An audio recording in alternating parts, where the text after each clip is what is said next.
अस्सलामुअलैकुम स्टूडेंट्स, कैसे हैं आप? उम्मीद करता हूँ आप सब खैरियत से होंगे। एजुकेशन फॉर एवरीवन के चैनल से एक नए दिन एक नए टॉपिक के साथ आपकी खिदमत में एक बार फिर हाजिर हूँ।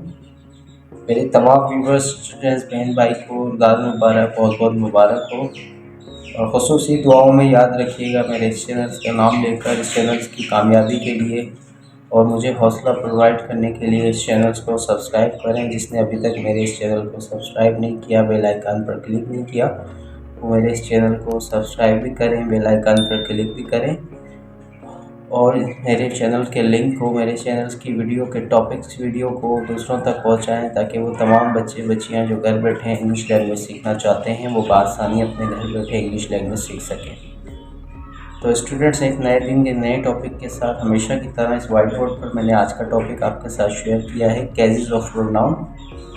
केजेस ऑफ प्रोनाउन, मैंने लास्ट डे आपको जो प्रोनाउन की definition, some uses of pronoun सिखाए थे, उसके बारे में समझाया था, बताया था। सेंटेंस के अंदर प्रोनाउन की रेकॉग्नाइजेशन करना सिखाया था और मैंने आपको कहा था कि मैं नेक्स्ट डे आपके लिए केजेस ऑफ प्रोनाउन की टॉपिक लेकर आऊँगा, जो कि मैं आपके लिए लेकर हाजिर खिदमत हूँ। तो हमेशा की तरह वाइट बोर्ड पर मैंने जो है आपके साथ आज का टॉपिक जो है वो लिखा हुआ है, केजेस ऑफ प्रोनाउन। आज के टॉपिक की हेडिंग हमेशा की तरह, और कुछ हेडिंग्स आपको सब टाइटल नज़र आ रहे हैं। Subjective pronoun, objective pronoun, positive adjective, positive pronoun and reflective pronoun, reflexive pronoun. There are 5 types of cases of pronoun. इसकी 5 टाइप्स होती हैं। इनको प्रोनाउन को 5 तरीक़ों से जुमले के अंदर रिकॉग्नाइज किया जाता है और लिखा जाता है।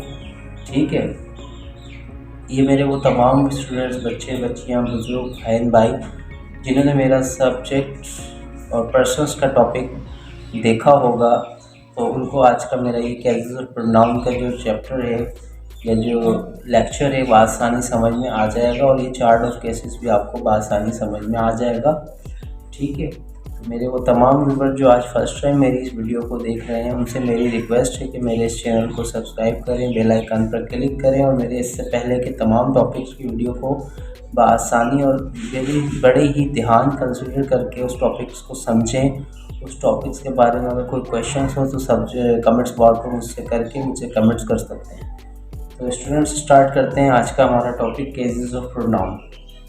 तो केजेस ऑफ प्रोनाउन में सबसे पहला होता है सब्जेक्टिव प्रोनाउन, जिसे हम नॉमिनेटिव प्रोनाउन भी कहते हैं। ठीक है, उसके बाद होता है हमारा ऑब्जेक्टिव प्रोनाउन। ऑब्जेक्ट किसे कहते हैं आपको अच्छी तरह पता है, और सब्जेक्ट किसे कहते हैं आपको अच्छी तरह पता है। पॉजिटिव एडजेक्टिव, पॉजिटिव जो है वो निकला है पोजीशन से, यानी कि कब्ज़ा या मिल्कियत, यानी कि जिस किसी भी चीज़ के बारे में जब हम अपनी पोजीशन, अपना कब्ज़ा, उस पर अपनी मिल्कियत ज़ाहिर करेंगे तो वहाँ पर हम पोजीशन का वर्ड यूज़ करते हैं, जिसे हम पॉजिटिव प्रोनाउन कहते हैं। Positive is a positive adjective अलग चीज़ है और पॉजिटिव प्रोनाउन अलग चीज़ है। रिफ्लेक्सिव प्रोनाउन, ठीक है, जिस पर सब्जेक्ट जो है अपने बारे में ख़ुद कुछ बता रहा होता है जुमले के अंदर, जो वो खुद कुछ कर सकता है, अपने बारे में ख़ुद से कुछ चीज़ यानी कि अमल कर रहा होता है, तो उसके लिए हम इस प्रोनाउन का यूज़ करते हैं। तो सबसे पहले आ जाते हैं सब्जेक्टिव प्रोनाउन। सब्जेक्टिव प्रोनाउन आई।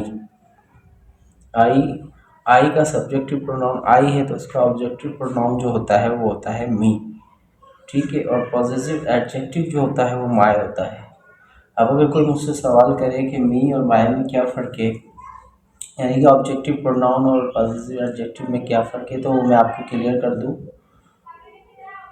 वो मैं आपको एक चीज़ क्लियर कर देता हूँ, जैसे कि मैं फॉर एग्ज़ाम्पल एक सेंटेंस बनाता हूँ या मैं आपके लिए एक सेंटेंस रीड करता हूँ, दिस इज़ माय बुक, ये मेरी किताब है। तो इस सेंटेंस के अंदर बुक जो है वो जो लास्ट में आ रही है वो जो है एक नाउन है, कोई भी इसम है। जिस तरह हमने नाउन की डेफिनेशन पढ़ी थी, किसी भी चीज़, sex, person, place, thing, animal, किसी भी ऐसा वर्ड जो किसी के नाम के लिए इस्तेमाल हो तो उसे हम नाउन कहते हैं। तो बुक इस जुमले के अंदर दिस इज़ माय बुक एक नाउन है।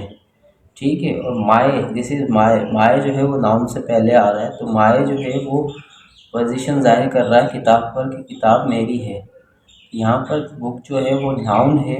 और जिस तरह हम एडजेक्टिव के डेफिनेशन एलिमेंट्स जब एडजेक्टिव पर पहुँचेंगे, अभी हम पार्ट्स ऑफ स्पीच ही पढ़ रहे हैं, जब आप एडजेक्टिव की डेफिनेशन विद एग्जांपल समझेंगे तो आपको मज़ीद समझ में आ जाएगी एडजेक्टिव जुमले में किसके बारे में बताता है और किसकी निशानदेही करता है और किसको निखार कर हमारे सामने पेश करता है। तो एक छोटी सी मैं मिसाल दे देता हूँ। एडजेक्टिव की डेफिनेशन, एडजेक्टिव वही होता है जो नाउन को हमें मज़ीद अच्छे तरीके से जुमले के अंदर बताए उसके बारे में, या उसके बारे में हमें मज़ीद इन्फॉर्मेशन दे, उसे हम एडजेक्टिव कहते हैं। तो यहाँ पर बुक जो थी वो एक नाउन थी, दिस इज़ माई बुक। तो एडजेक्टिव माय क्या है, मेरी किताब। पोजीशन किस चीज़ पे ज़ाहिर कर रहा था इस जुमले में, किताब पर। यहाँ पर जो माय था वो हो गया था पॉजिटिव एडजेक्टिव, यानी कि किताब के ऊपर मैं अपनी मलकियत या अपना कब्जा ज़ाहिर कर रहा हूँ कि ये मेरे ही है और इसमें नाउन मौजूद है। अगर मैं यहाँ पर इस नाउन को रिमूव कर दूँ, कहूँ दिस इज़ माय, तो आपको ना ही सेंटेंस की मीनिंग कोई समझ में आएगी, ना ही ये सेंटेंस दुरुस्त होगा। तो अगर हाँ, मैं इसकी जगह अगर ये लिख देता हूँ कि this is mine, this is mine, मैं ये लिख देता हूँ दिस इज़ माइन, ये मेरी है। तो यहाँ पर आकर जो है वो नाउन आपके सामने जो किताब थी वो मैंने रिमूव कर दिया, और माइन जो है वो हमारा होता है पॉजेसिव प्रोनाउन। वो होता है एक कब्जा, मिल्कियत ज़ाहिर करना। और प्रोनाउन हम कहते ही उसे हैं जो हम नाउन की जगह इस्तेमाल करते हैं, उस अल्फाज को हम प्रोनाउन कहते हैं। तो बुक को रिमूव करके मैंने माइन लगा दिया और उसके ऊपर कब्जा भी ज़ाहिर कर दिया, अपनी मिल्कियत भी ज़ाहिर कर दी, दिस इज़ माइन, ये मेरी है। तो यहाँ पर माइन क्या हो गया, ये हमारा पॉजेसिव प्रोनाउन हो गया।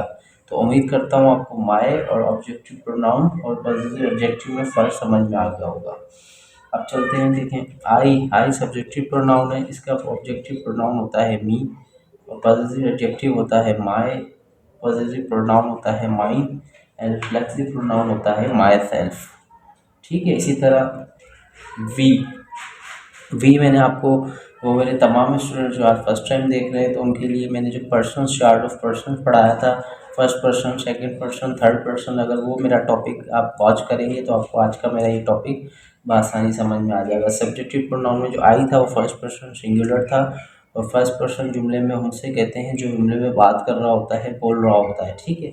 फर्स्ट पर्सन सिंगुलर आई का ऑब्जेक्टिव प्रोनाउन मी होता है, पॉजेसिव एडजेक्टिव होता है my, and possessive pronoun mine होता है, and reflexive pronoun my self होता है। इसी तरह वी भी हमारा फर्स्ट पर्सन था, लेकिन फर्स्ट पर्सन प्लूरल है, यानी कि जुमले में जब एक से ज़्यादा कोई बात कर रहा होगा तो उसके लिए हम वी लिखते हैं। तो वी जो है हमारा सब्जेक्टिव प्रोनाउन है, वी का हमारा ऑब्जेक्टिव प्रोनाउन होता है अस, और पॉजेसिव एडजेक्टिव होता है अर्स, एंड पॉजेसिव प्रोनाउन होता है अर्स। आर पॉजेसिव एडजेक्टिव है, अर्स हमारा पॉजेसिव प्रोनाउन है। इसमें एस की एडिशन होती है और अपॉस्ट्रोफी नहीं लगती, कभी भी किसी भी प्रोनाउन में अपॉस्ट्रोफी ऐड नहीं होती, सिर्फ एस का इजाफा होता है और ये पूरा एक मुकम्मल अर्स बन जाता है। तो वी का जो पॉजेसिव प्रोनाउन होता है वो अर्स होता है, और रिफ्लेक्सिव प्रोनाउन होता है आवर सेल्फ्स।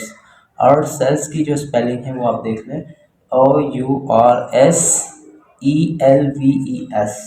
ठीक है। और सेल्स, क्योंकि एक से ज़्यादा की बात हो रही है, जब एक से ज़्यादा की बात होगी तो और सेल्स आ जाएगा। इसी तरह सेकंड पर्सन सिंगुलर और प्लूरल मैंने आपको बताया था, यू सेकंड पर्सन सिंगुलर भी होता है और सेकंड पर्सन प्लूरल भी होता है।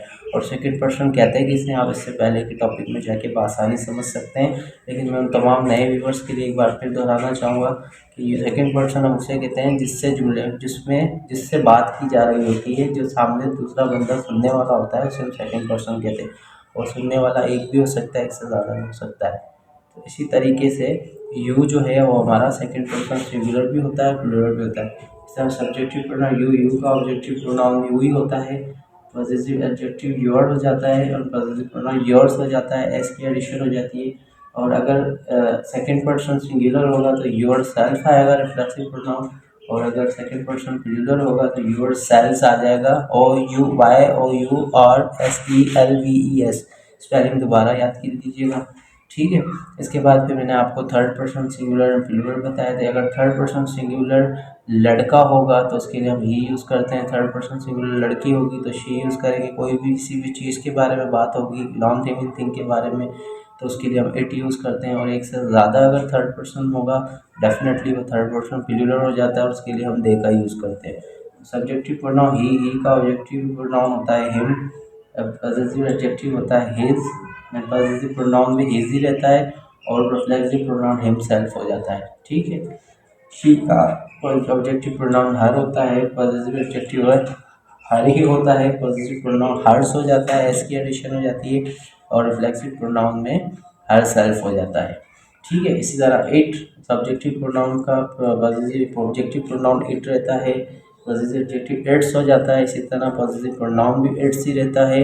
हमेशा याद रखिएगा इट्स को कभी भी आप इस तरीके से नहीं लिखिएगा एपोस्ट्रोफी यूँ लगा के, क्योंकि ये इट इज़ की एब्रीवेशन होती है, ये अलग चीज़ है। ये IATS ये इट्स जो है ये हमारा इट का पॉजिटिव एडजेक्टिव और पॉजिटिव प्रोनाउन होता है। इसी तरह रिफ्लेक्सिव प्रोनाउन इट का इटसेल्फ हो जाता है। ठीक है। अब आ जाते हैं थर्ड पर्सन प्लूरल। जब third person plural, third person हम कहते हैं किसको, मैंने आपको बताया था इससे पहले के टॉपिक में जाके आप फर्दर वो भी देख सकते हैं। थर्ड पर्सन हम उसे कहते हैं जिसके बारे में बात की जा रही हो, फर्स्ट पर्सन सुनने वाला जिसके बारे में बात कर रहा हो लेकिन वो उनके दरमियान मौजूद ना हो, उसके बारे में बात की जा रही हो, तो वहाँ पर जो वर्ड यूज़ होता है उसे हम थर्ड पर्सन कहते हैं, उसे हम थर्ड पर्सन कहते हैं। अब वो थर्ड पर्सन जिसके बारे में बात की जा रही है वो एक भी हो सकता है, एक से ज़्यादा भी हो सकता है। एक होगा लड़का होगा तो ही यूज़ करेंगे, लड़की होगी तो शी यूज़ करेंगे, कोई बेजान चीज़ एक होगी तो इट यूज़ करेंगे, और कोई एक से ज़्यादा होंगे तो उसके लिए हम दे यूज़ करेंगे। सब्जेक्टिव प्रोनाउन दे का ऑब्जेक्टिव प्रोनाउन देम होता है। ठीक है। और पॉजिटिव एडजेक्टिव होता है their, possessive pronoun theirs, S की एडिशन हो जाती है। इसी तरह इसका जो है वो अपना रिफ्लेक्सिव प्रोनाउन देयर सेल्फ हो जाता है। देयर सेल्फ क्यों लिखते हैं, क्योंकि एक से ज़्यादा की बात हो रही है। जब भी एक से ज़्यादा की बात होगी तो रिफ्लेक्सिव प्रोनाउन में सेल्फ आ जाएगा, उस वर्ड के साथ सेल्फ की एडिशन हो जाएगी।